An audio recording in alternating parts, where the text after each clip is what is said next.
Bisa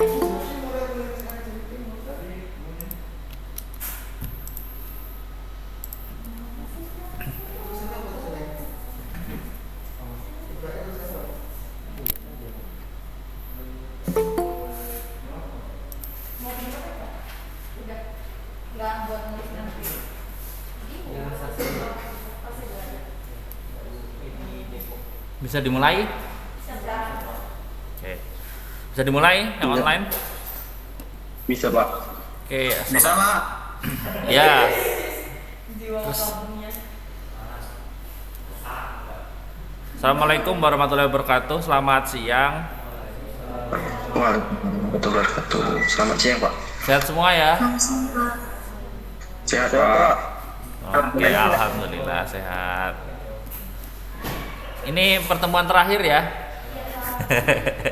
Untuk mata kuliah ini, cepet ya, nggak kerasa ya. Kampus lain masih UTS ya. Nah, kalian udah mau UAS. Sebelum kita mulai, oke, kita berdoa dulu ya.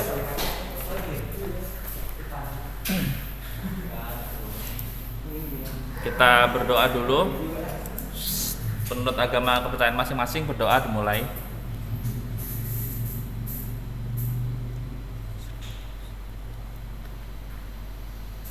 Berdoa selesai. Oke, hari ini kita mau belajar apa? Ya wes, nanti coba di akhir ya. Saya belum punya soalnya. Belum buat soalnya. Tapi Bapak udah punya gambaran kan? Ya, nggak ada juga sih. Udah sini kita bantu buat soal. Iya Pak, kita bantu buat soal sama-sama. Ya, saya siapa? Kalian buat soalnya ya, terus diacak ya. Terus nanti kalau bikin soal ingat ngomong ya guys.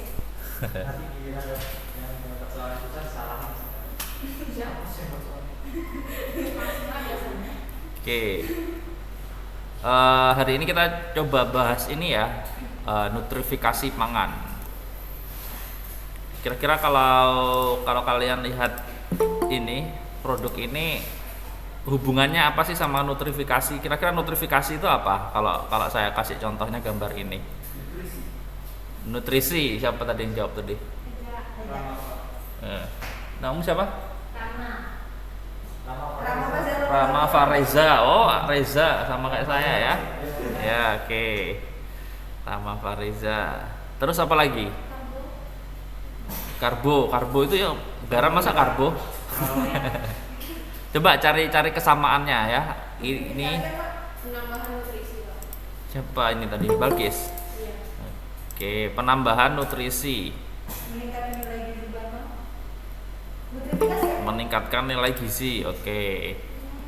Yang online ada yang mau berpendapat, kira-kira apa kesamaannya dari tiga ini? Nanti setelah kesamaannya perbedaannya banyak ya. Jelas beda lah. Yuk, persamaannya apa? Sama-sama ada bahan tambahan. Oke.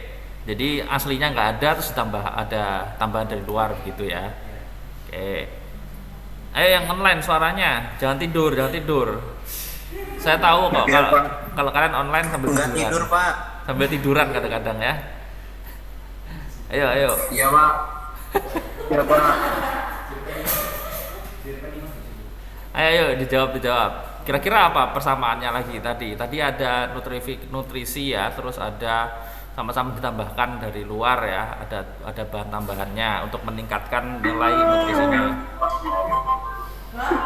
Niat. Oke, silahkan niat untuk bernyanyi ya. Ada Kaidir gimana? Masak. Baru sadar lagi. Yuk, gimana Kaidir? Ada pendapat apa lagi?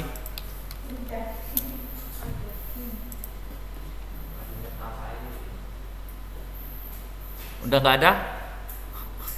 Nyerah. Ya, tadi yang jawab offline ini ya, apa namanya? kurang lebih mendekati ya. Jadi ini sama-sama ditambahkan dari luar. Ini yang Vilma ini apa? Ditambahkan apa dia? Vitamin A. Kalau yang segitiga biru ditambahin apa dia? Vitamin apa?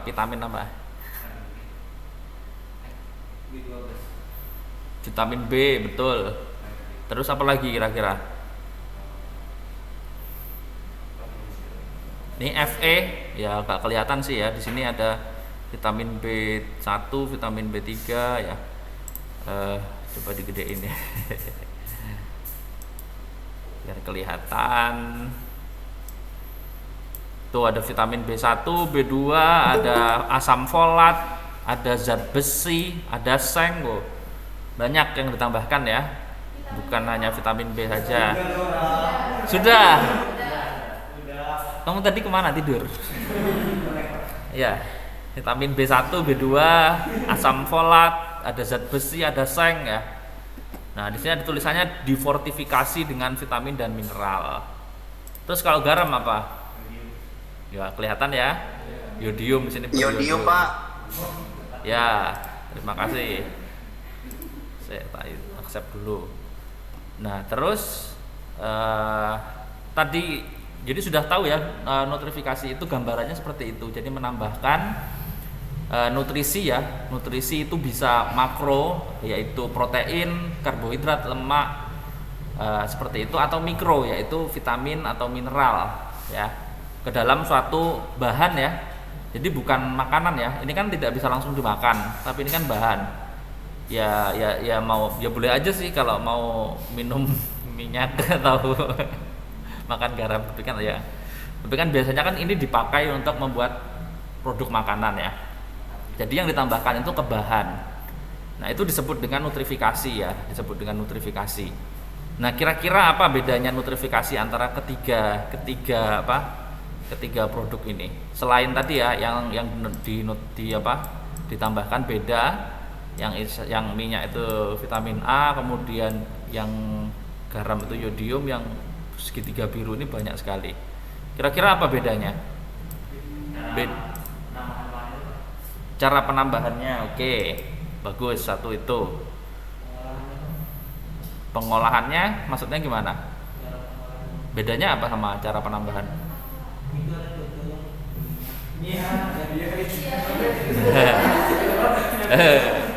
Oke. Ya, boleh. Ya, hampir. Proses maksudnya gimana? Proses sebelum ditambahkan? Kan kalau misalnya penjernihan minyak kan menggunakan vitamin A. Yes. Nah, kalau misalnya tepung kan beda pengolahannya, jadi kebutuhannya juga beda lagi. Oke. Ya, masuk akal. Ya, itu hampir nyerempet dengan maksud saya. Oke. Berarti gimana? Dari ketiga bahan ini mana sih yang sebenarnya punya nutrisi asli, punya nutrisi tersebut yang asalnya memang sudah ada di situ. Kalau yang minyak gimana? Vitamin A sudah ada, aslinya sudah ada di situ atau belum? Sudah ada ya. Terus dia hilang di proses apa? Kalau di minyak vitamin A? Penjernihan ya, atau disebut dengan bleaching. Pinter. Sip, bagus. Terus kalau yang segitiga biru, kira-kira sudah ada belum vitamin B-nya? Udah. Yakin? Dari gandum? Iya. Dari gandum sudah ada vitamin B-nya, betul. Kalau zat besi, kira-kira sudah ada belum? Belum, Pak. Belum ya. Terus apa lagi tadi? Asam folat itu juga B, vitamin B. Terus ya kecil lagi ya. Jadi itu ya. Kira-kira kalau di pengolahannya segitiga biru hilang atau enggak vitamin B-nya? Vitamin B larut apa? Hilangnya karena apa? Air. Tapi dia sensitif ini enggak? Sensitif cahaya panas seperti itu, mudah hilang atau enggak?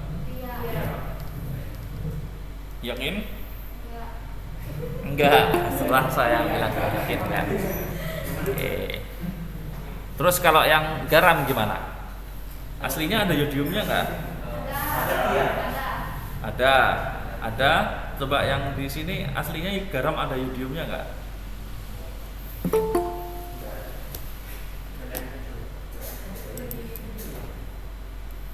Garam itu apa sih? Ininya? Isinya? NaCl, tapi nggak murni ya. Kalau NaCl murni nanti apa namanya, sulit juga pengolahannya. Ini kan kalau garam di Indonesia kan dari ini. Tahu dari mana? Iya. Oke, mantap, bagus. Oke, nah itu nanti kita akan lanjut ke tahap berikutnya. Jadi ada beberapa jenis ya nutrifikasi itu. Contoh yang ini, contoh yang minyak tadi kan itu dia ada tapi selama pengolahan hilang. Terus dia ditambahkan dari luar supaya untuk mengembalikan nutrisi vitamin A-nya.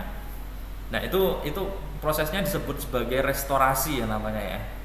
Restor ya, dari kata restor atau mengembalikan. Terus yang segitiga biru, dia itu sudah ada dan dia nggak hilang selama proses pengolahan, tetapi dia sengaja ditambahkan nih agar nutrisinya itu lebih banyak. Memang sengaja ditambahkan agar lebih banyak dibandingkan asalnya. Ya, jadi dia memang sengaja ditambahkan, sudah ada tapi ditambahin lagi supaya lebih banyak. Nah terus kalau yang garam ini dia sama sekali nggak ada, sebenarnya. Cuma karena kita ketahui penggunaan garam itu sangat luas ya, maka yang paling mudah untuk membuat orang-orang masyarakat Indonesia itu tercukupi yodiumnya, ya ditambahkanlah melalui garam ya, supaya tercukupi kebutuhan yodiumnya bagi bagi masyarakat Indonesia. Seperti itu. Kira-kira kalau sekarang produk garam apakah ada yang tidak beryodium? Ada nggak ya? Ada nggak ya? Garam blok kok kali ya? Sing kerasa ya, garam kerasa ya. Ya, kayak garam kerasa, ini kan garam halus ya, garam kasar. Nah tadi sudah kalian jawab sendiri ya, jadi definisinya ini ya, kalau secara formalnya ini, yaitu pengayaan atau penambahan suatu nutrisi untuk yang pertama memperbaiki,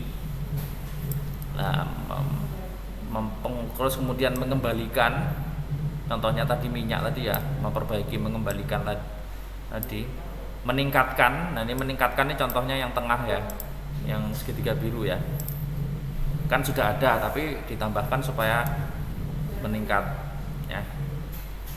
Ini menambah nilai gizi alami dari bahan pangan tersebut. Tujuannya adalah agar konsumen memperoleh asupan gizi yang lengkap dan seimbang. Nah ini sebenarnya mungkin contohnya kurang ya, tapi memang jarang terjadi sih, yang kemarin yang kasusnya protein itu yang saya sampaikan. Terus dilakukan pada bahan baku ya tadi ya, bukan pada produk yang udah jadi. Jadi kalau produk yang sudah jadi itu tidak disebut sebagai nutrifikasi ya. Kalau produk sudah jadi, biskuit seperti itu bukan nutrifikasi. Nah nutrisi yang bisa ditambahkan contohnya ini, protein, serat ya, atau zat gizi mikro, vitamin, zat besi, seperti itu.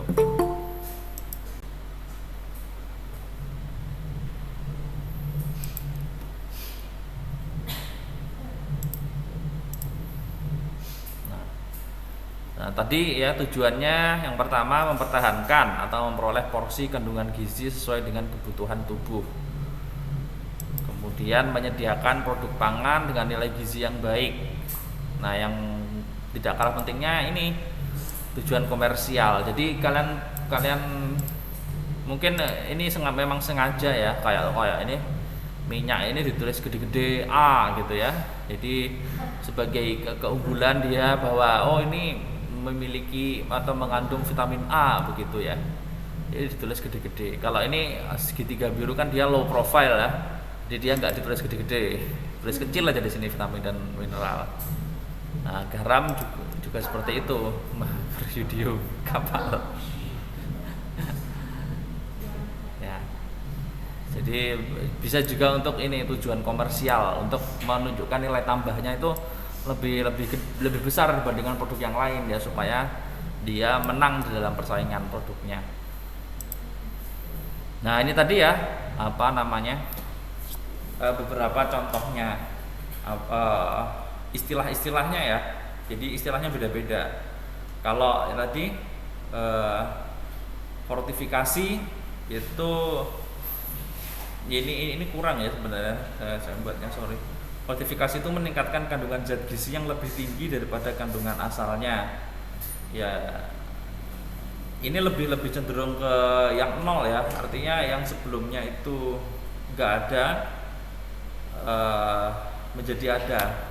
Contoh garam tadi ya, fortifikasi. Namun ya sekarang itu istilahnya sudah ini sih, sudah apa namanya, sudah tercampur ya. Jadi seperti tadi di mana di segitiga biru ini juga dia menyebutnya adalah fortifikasi, meskipun pada dasarnya dia adalah penambahan atau enrichment ya, pengkayaan.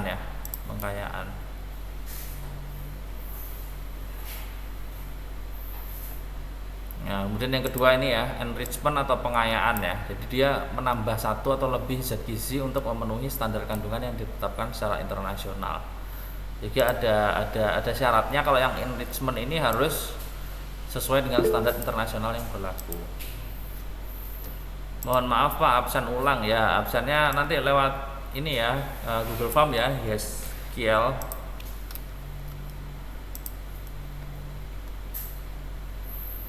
Ya, setiap angkatan kok saya lihat ada yang namanya YesQL ya.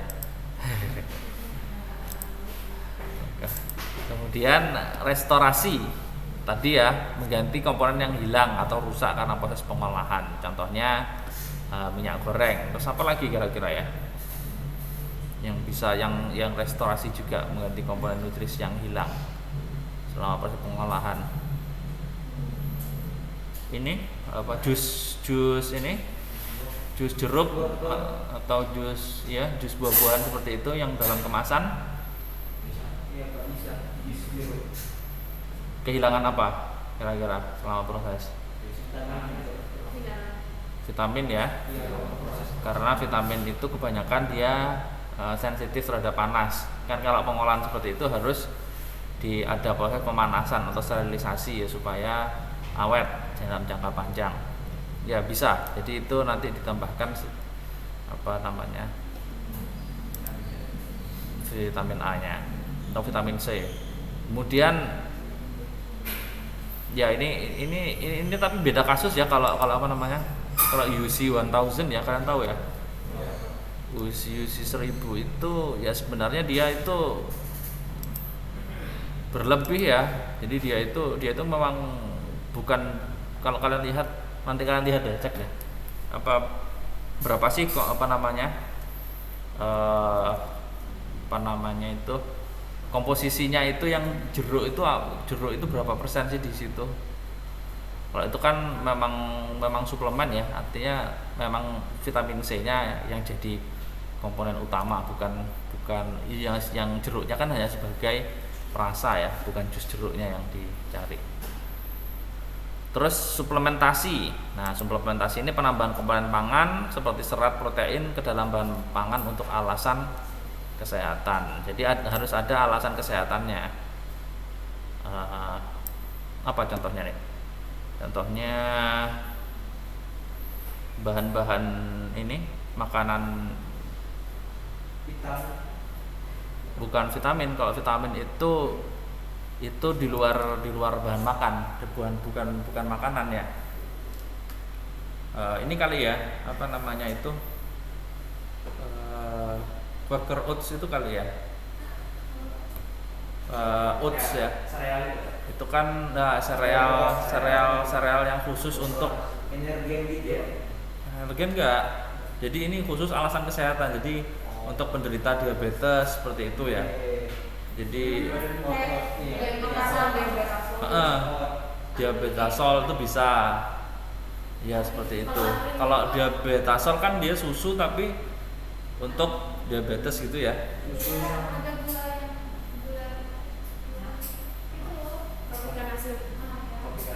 Oh iya, apa namanya, gula untuk diabetes ya.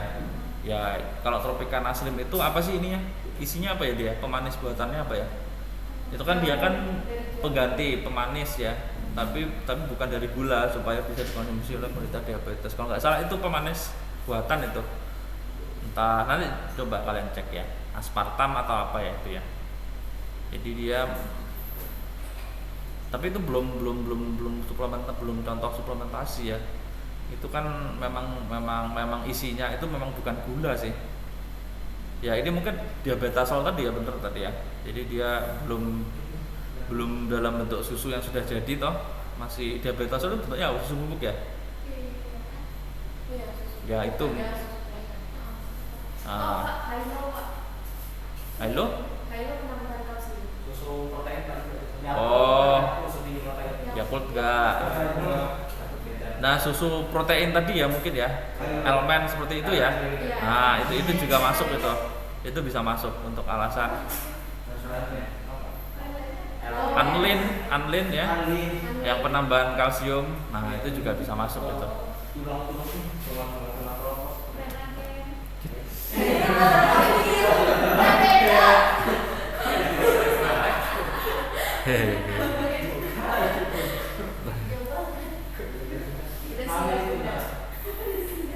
Udah siap, udah. Fortifikasi yodium. Nah, ini contohnya tadi ya. Kalau kita ngambil yodium ya, itu recommended dietary intake atau asupan yang dibutuhkan atau direkomendasikan per hari itu 150 sampai 200 mikrogram. Berapa miligram itu berarti? 0,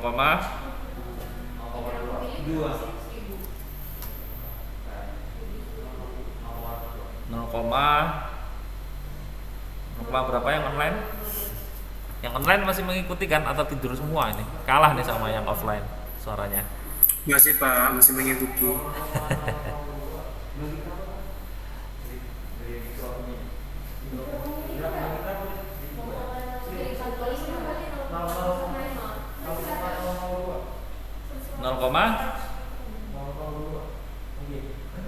Satu, dua, tiga, berarti 0,0,15 ya, sampai 0,20 miligram per hari. Nah, konsumsi hingga 200 mikrogram per hari itu tidak bersifat toksik. Jadi hati-hati ya. Jadi recommended dietary intake ini dibuat karena memang apabila kurang dari itu kekurangan, tapi kalau kelebihan itu ada yang bersifat berbahaya atau toksik ya. Maka dari itu dibuatlah batasan itu 150 sampai 200. Nah, bahkan hingga 2 mg itu kalau untuk orang sehat itu tidak berbahaya. Tapi kalau orang sakit belum tahu akibatnya apa ya. Di sini nggak tahu deh, nggak diteliti, kasihan. Terus, nah ini yang penting ya. Jadi cara menambahkannya gimana? Cara menambahkannya ialah dalam bentuk garam ya. Fortifikannya dibuat dalam bentuk garam, yaitu kalium iodida, Ki, atau kalium iodat atau potasium iodat ya, KiO3. Jadi nanti dalam bentuk itu ditambahkan ke garamnya.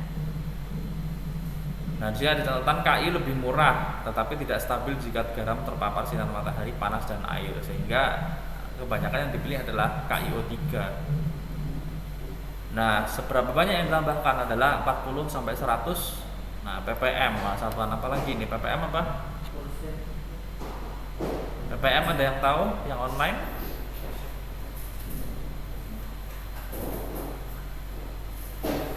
Yuk googling, biar penasaran nggak apa-apa googling sih. ppm, ppm. Pas pemilihan. Oh, artinya apa?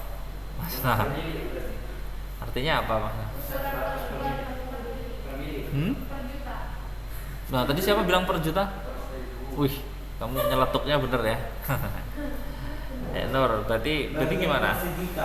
Per 1 juta, 40 per 1 juta, 100 per 1 juta ya. Gitu ya, konsentrasi yang ditambahkan. Jadi sangat kecil sekali. Bisa ngitung kalau diminta jadiin persen. 0,000 berapa? 0,0001. Kalau persen per berapa? Per 100 kan? Oke, kalau apa namanya? Ini tadi kan KIO 3 lagi ya. Nah, bisa juga seperti ini sih, apa KI ya? KI sebanyak atau kalium tadi ya, kalium iodida ya. Kalau kalium iodat itu kan KIO 3. KI itu 12 sampai 100 part per million. Nah, teknologi yang dipakai ini bisa dry mixing atau pencampuran kering. Ada drip feed addition, ini artinya adalah drip itu apa bahasa Inggris? Tetesan ya.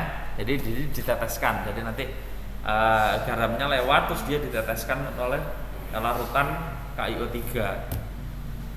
Ada juga yang pakai spray mixing atau pencampuran semprot ya. Jadi nanti larutannya itu disemprot ke garam. Nah, kalau dry mixing ini berarti kering.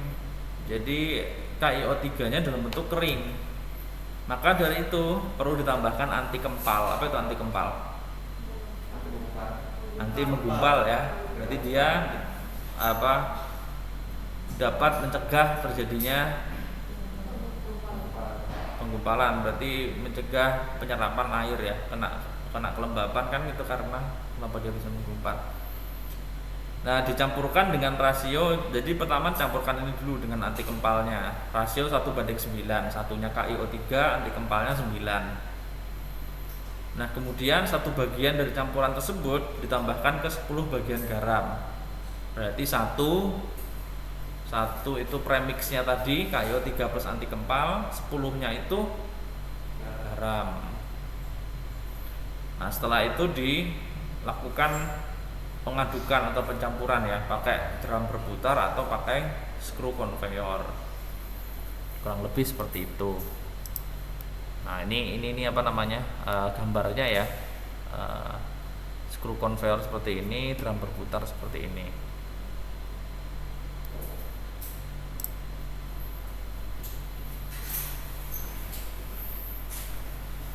Nah, terus yang lain, misalkan ini yang drip feed addition tadi itu, jadi kristal garamnya ini dimasukkan ke dalam pengumpan ya atau hopper, kemudian disebar di konveyor. Jadi pakai ban berjalan atau konveyor. Buka Excel sih. Brilliant Kimbe itu siapa? Oh, PK ya. Aduh. Buka Excel.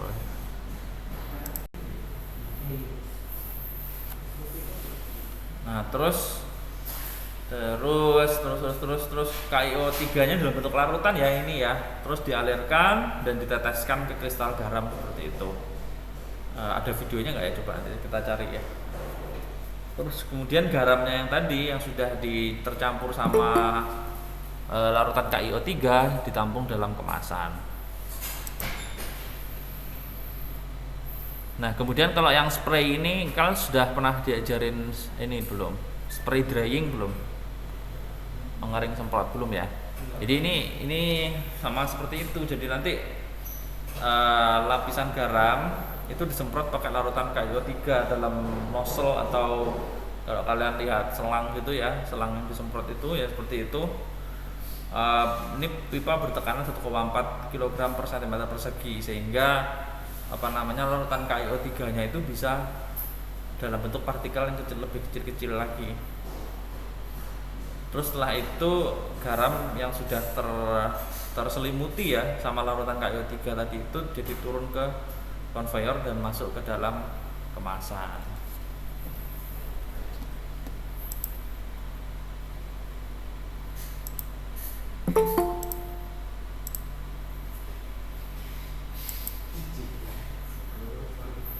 Nah, ini terus ada lagi fortifikasi zat besi. Kira-kira kenapa zat besi kok perlu ditambahkan? Zat besi fungsinya apa sih? Gimana?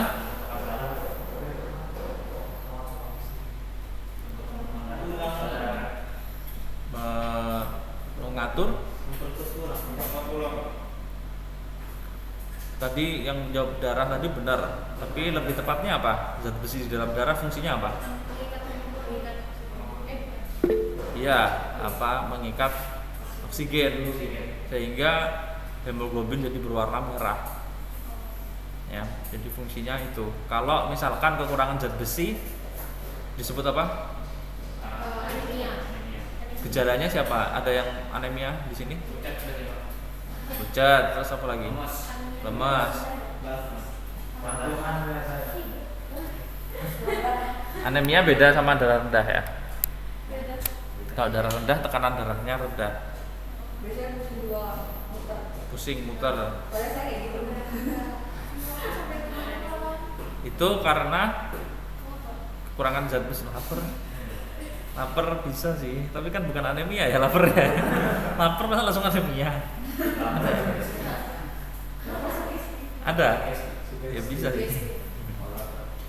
Terus ya ini kalau berarti gimana? Kalau nyambungkannya tadi gimana? Dia zat besi ini fungsinya untuk mengikat oksigen. Kalau dia kurang berarti tubuh kurangan oksigen ya. Itu kebiasaannya kalau kurangan oksigen tadi bisa pusing, bisa lemas. Nah kenapa kok nggak bisa diatasi dengan minum doang? Betul, nggak ada yang ngikat ya, nggak ada yang ngikat. Misalkan oksigennya udah ada tapi nggak ada gandengannya, ya begitu. Terus ini sumber zat besi ya untuk fortifikasi. Jadi tadi kalau ditambahkan di terigu itu sama kayak garam tadi juga di premix ya, dicampur. Bisa pakai mix yang drying tadi, dry mix tadi, pencampuran kering. Jadi tepung terigu terus ditambahkan dengan ini ferry fosfat misalkan, atau ferry pirofosfat. Enggak ada yang namanya ferry ya, ada yang namanya ferry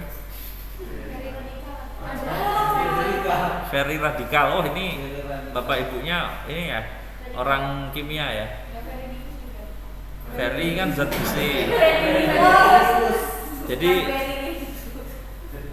coba ada ferry radikal di sini.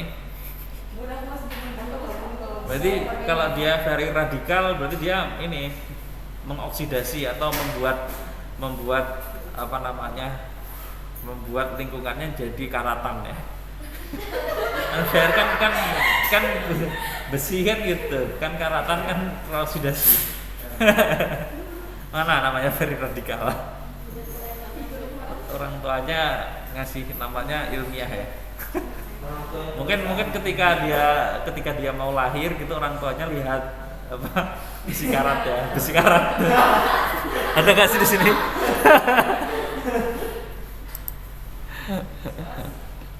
Ada nggak di sini? Halo Ferry. Nggak ada ya. Mana? Mana? Mungkin dia nggak ada. mungkin dia lagi ini ya, keselak kali ya, batuk-batuk kali ya. Bersin deh. Tadi sampai mana? Oh iya, ini sampai ferry natrium pirofosfat, ada ferry amonium sitrat, ferrofumarat, ferroglukonat. Nah Ini masing-masing membawa kandungan Fe-nya beda-beda ya. Kalau Fe murni atau zat besi murni itu 1000 gram per kilogram. Tapi kalau ferrofosfat ini 280 gram per kilogram.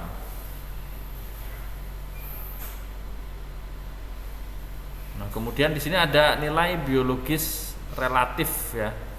Jadi biasanya ya di sini dikasih catatan ya, dihitung berdasarkan ferrosulfat.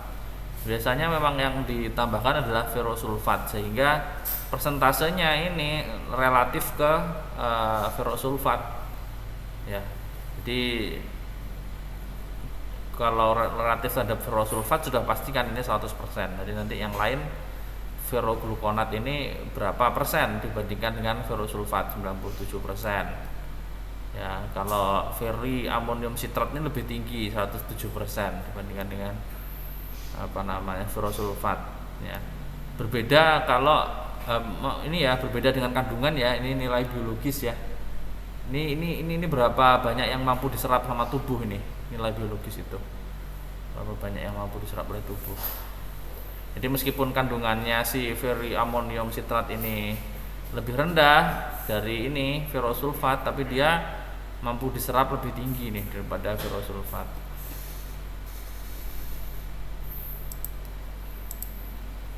Nah, terus ini vitamin A. Contoh ini di susu cair ya, liquid milk. Nah, ini caranya seperti ini. Jadi kalau kalian ini kalau diproses pengolahan susu cair ya, itu dari susu sapi segar itu masuk ke ini dulu pengadukan atau stirring ya, di sini bahasa Inggris ya. Nah, lalu di sisi sebelahnya itu juga ada susu segar yang ditambahkan vitamin yang larut lemak. Jadi yang ditambahkan itu harus vitamin yang larut lemak, contohnya vitamin A. Gak bisa ya bisa sih vitamin B, karena kan ini kan susu kan emulsi ya, jadi ya bisa juga yang larut air, tapi tentu nanti terpisah prosesnya. Nah, ini untuk yang vitamin larut lemak, jadi harus ada sebagian susu yang dicampurkan dengan vitamin A misalkan, dihomogenisasi, jadi dibuat homogen supaya seragam, pakai homogenizer. Nah, kemudian tadi yang susu bulk ini, susu segar tadi yang sudah diaduk ya, itu diaerasi dengan oksigen. Kemudian si ini tadi juga ditambahkan di sini. Nah, kemudian barang-barang dipasteurisasi. Nah, jadi ini sama juga ya, kalau pembuatan susu biasa yang tanpa penambahan ini juga sebelum di treatment UHT atau sterilisasi itu juga dipasteurisasi dulu. Jadi dia 2 kali nih pemanasannya, sebelum di UHT sama sebelum di UHT itu dipasteurisasi dulu. Suhunya tentu dan lama waktunya suhunya tidak setinggi UHT ya, dan lama waktunya juga tidak selama UHT. Kan UHT sterilisasi. Di sini nggak dikasih tahu ya suhunya berapa. Terus dihomogenisasi lagi supaya tercampur merata. Setelah itu baru di treatment UHT atau ultra high temperature. Nah, ini saya sudah menyampaikan ya. Jadi ini sudah menyampaikan di sini atau di senior kalian ya? Di senior kalian kayaknya. Jadi memakai alat yang disebut dengan plate heat exchanger. Mungkin kalian sudah belajar kah di ini? Satuan operasi? Enggak ya? Not YouTube apa? Belajar apa? Video apa? Nggak pernah kayak bapak itu. Kita lewat video. Gitu. Jadi ini pakai UHT ya. UHT itu biasanya dilewatkan gitu. Jadi ada pipa, bisa pakai 2, bisa pakai plat atau pipa. Kalau pipa itu namanya tubular heat exchanger. Jadi di dalamnya ini pipa yang pertama dalam itu isinya susu. Terus kemudian dilapisi lagi sama pipa luar. Nah, pipa luarnya ini bahan pemanas, bisa uap atau steam, bisa air panas ya. Sehingga nanti kontaknya itu cepat. Jadi singkat saja, hanya beberapa detik antara ini suhunya tinggi banget ini, steam sama air panas ini bisa 40 lebih, 140 derajat Celcius. Jadi supaya cepat treatmentnya, supaya kontaknya singkat saja. Nah, susu yang di dalam pipa tadi itu sudah keluar dalam bentuk sudah tersterilisasi, sudah melalui proses yang namanya UHT, itu ultra high temperature. Namanya ultra ya, berarti dia temperatur tinggi, sangat tinggi ya, ultra high ya, ultra milk, Ultraman. Terus setelah itu keluar didinginkan, di cooling ya. Nah, setelah dingin itu baru dikemas. Nah, setelah dikemas masuk ke buffer tank ya, ini tangki ya.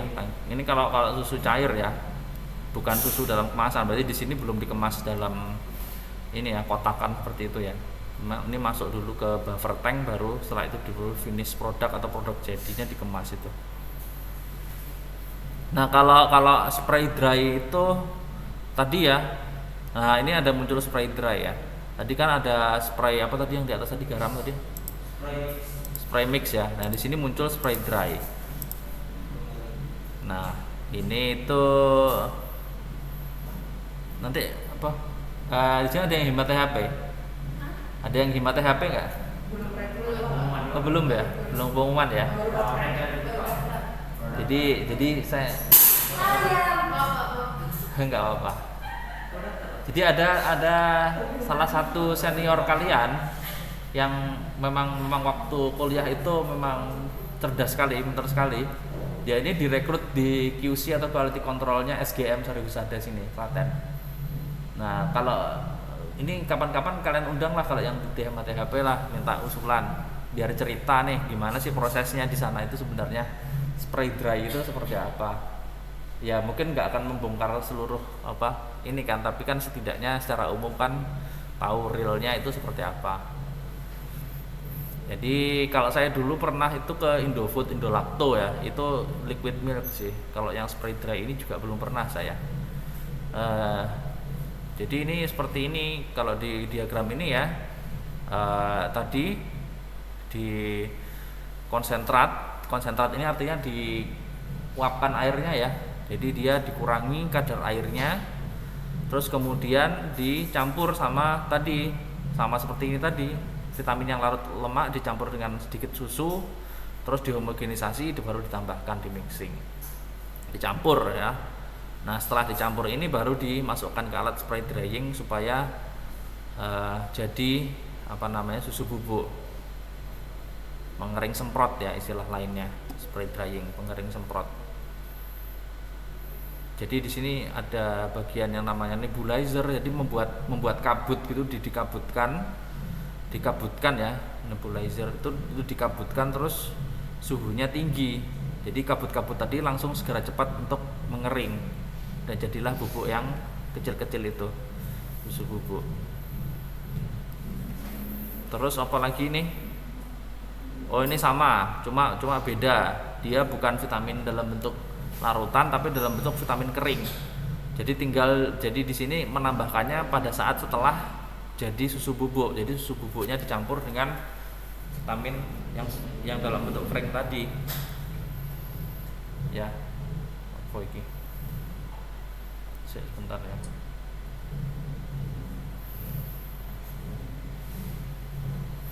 Bentar.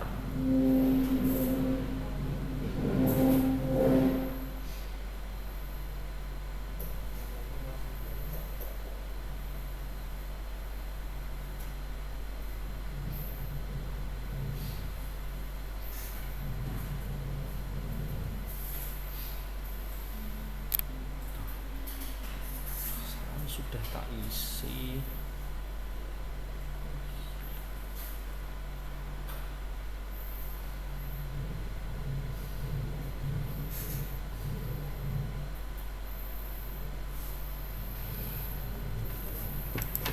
Lanjut ya, terakhir Terakhir ini margarin ya.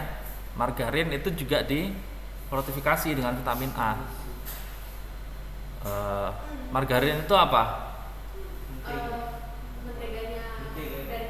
Mentega dari nabati. Prosesnya yang kalian ketahui apa margarin?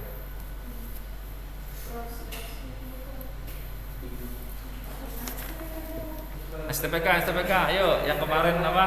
Waktu live Instagram dengan saya. Iya saya. Ayo lo, kemana? Tahap-tahapnya pembuatan margarin berapa? Ada Neutralisasi, ada bleaching, ada hidrogenasi, ada emulsifikasi. Coba satu aja yang jawab ya. Satu aja.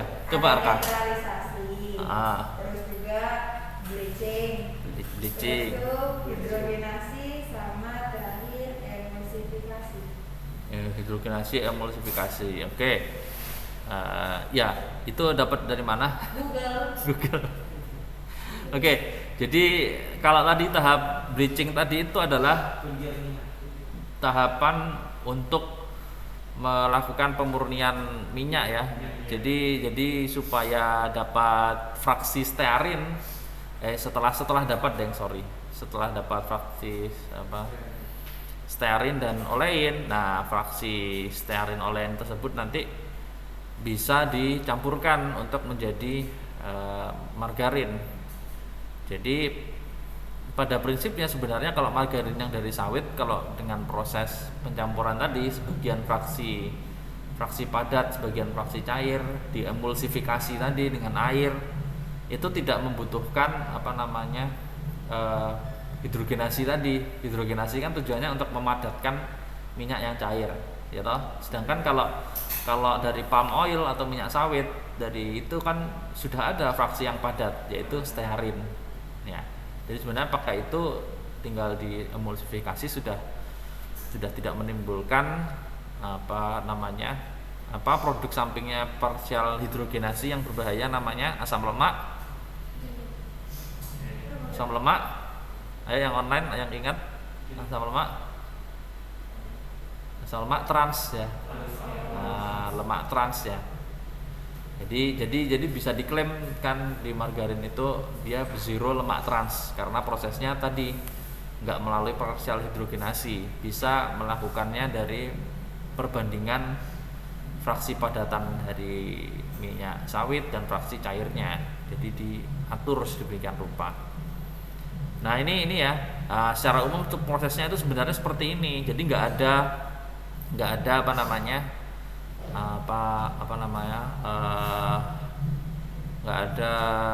hidrogenasi.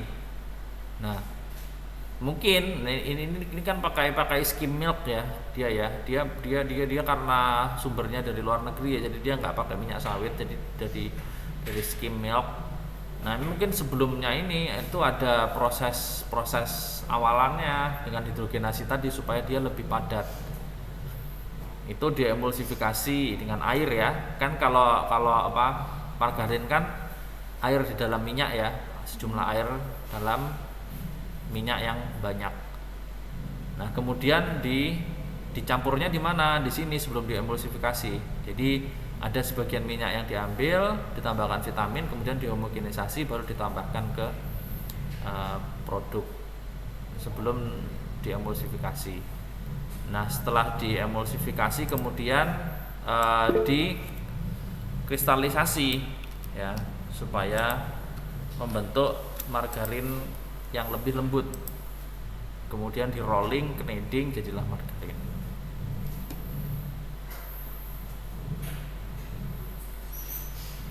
Oke, ada pertanyaan kah sampai di sini? Atau kita biar seru lihat aja kali ya. Pembuatan margarin itu ada kok, saya pernah menyimpan videonya, tapi di laptop saya. Lemotnya. Ada pertanyaan sampai sini? Ada pertanyaan untuk ujian? Iya.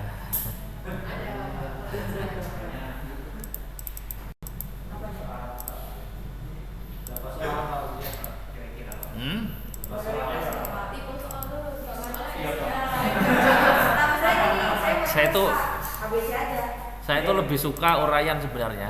Cuma saya memang harus karena kalau pilihan ganda itu saya nggak yakin apakah kalian benar-benar mikir atau Bisa sama orang itu juga mikir loh Pak, dilihat itu bener apa enggak? kadang kalau apa namanya, kalau urayan itu saya bisa tahu, oh ini cuman kopas dari Google ini ya. Gini aja Pak, namanya urayannya 2, sisanya ini. Tapi jangan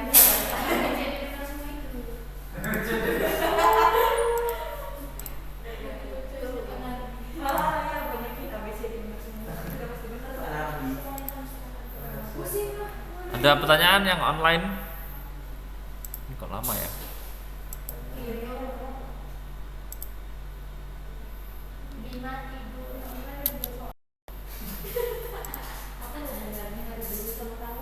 UTS kalian gimana kemarin pengadaan gizi? Soalnya gimana? Waktu sisipan? Apa soalnya? Pilihan ganda atau pilihan ganda? Udah sama Pak ya? Enggak lah. Jawab kemarin kita. UTS yang pengadaan gizi maksudnya. Oh. Kok Korea semua? Itu yang open Wih, bukan? Pak. Vicon buat nonton Korea, Vicon nih maksudnya. Hobinya Mas Na ya. Yang dilakukan. Apa tadi? Iya. Yang mana tuh? Yang bawa iya kok itu.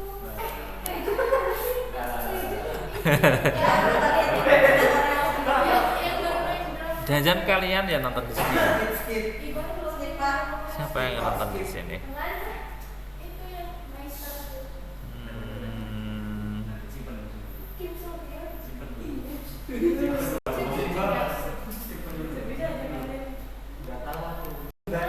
Ada babi.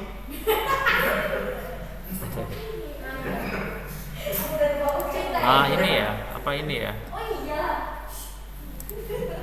Oh yang ini belum lihat, belum bisa nonton. Bentar.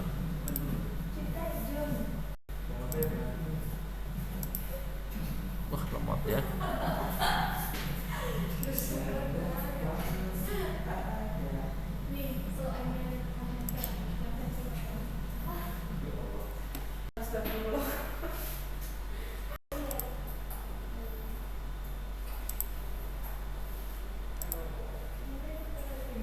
Bisa nggak ya, lancar nggak ya?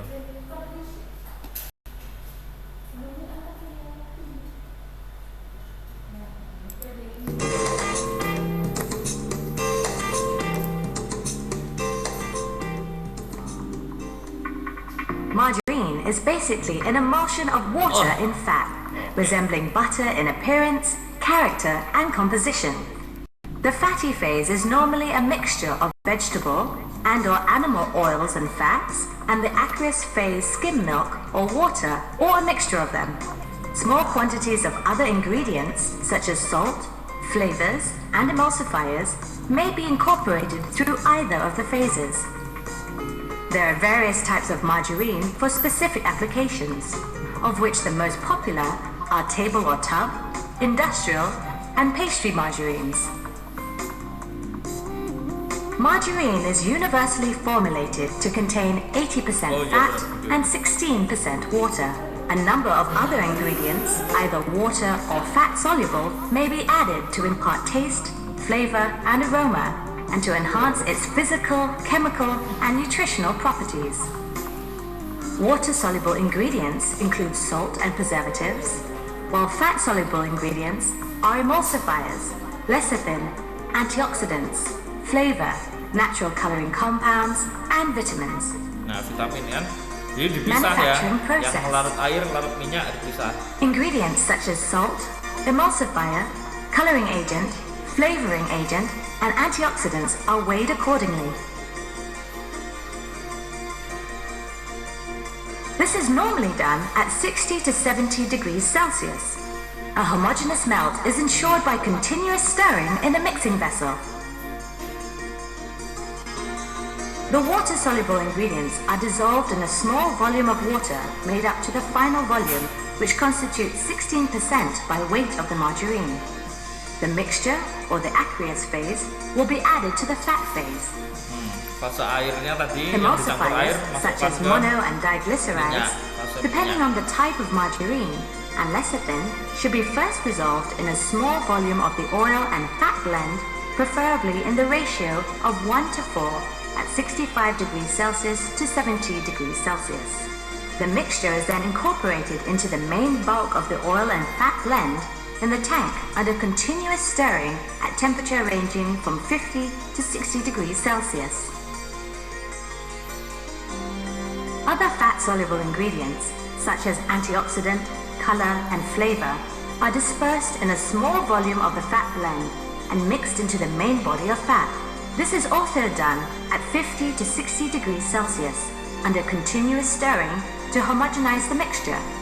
The mixture of fat phase is now ready for mixing with the aqueous phase. The prepared aqueous phase is incorporated into the fat phase under continuous stirring at a controlled temperature of 50 to 60 degrees Celsius, forming into homogeneous water in oil emulsion in the emulsion or mixing tank. A temperature between 10 to 22 degrees Celsius and a scraper speed of 300 to 1000 RPM are maintained in the pre-crystallizer. With the big Di sini temperature lancar kok, di sana drop, doang. crystallization occurs rapidly. Nanti tak kirimkan lah. Time is required for full crystallization, and the pin worker allows the margarine to do so under agitation by the rotating pins. The rotating pins help to crystallize the pre-crystallized emulsion and homogenize the fat. The margarine is collected from the pin worker and packed in different forms, depending on the type, product consistency, and consumer preference.